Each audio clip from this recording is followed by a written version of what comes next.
ချစ်စွာသောသောတရှင်မိဘပြည်သူပေါင်းတို့ခင်ဗျာပြေကဗျာနှင့်လူသားတမှုအားဖြင့်ခွဲခြား၍မရနိုင်ဘူးကိုလွင်သည်လေလူသားတွေကလူသားပင်မို့သူဤရင်ထဲမှာဖြစ်ပေါ်လာသောတေးတန်စင်အနုအလများဖြင့်မိဘပြည်သူများဤရွှေတော်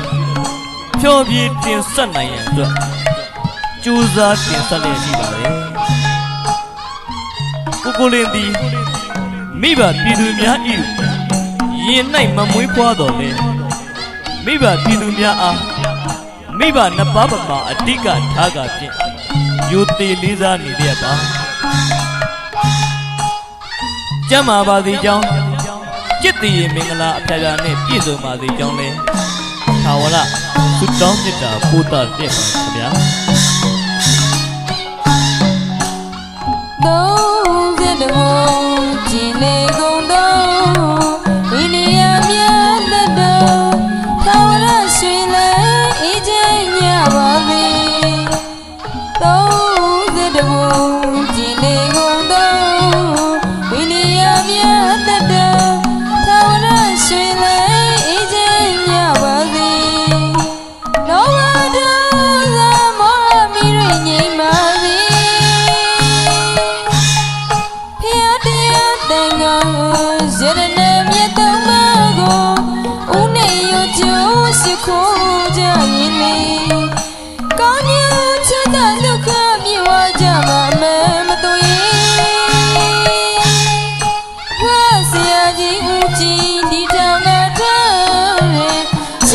Say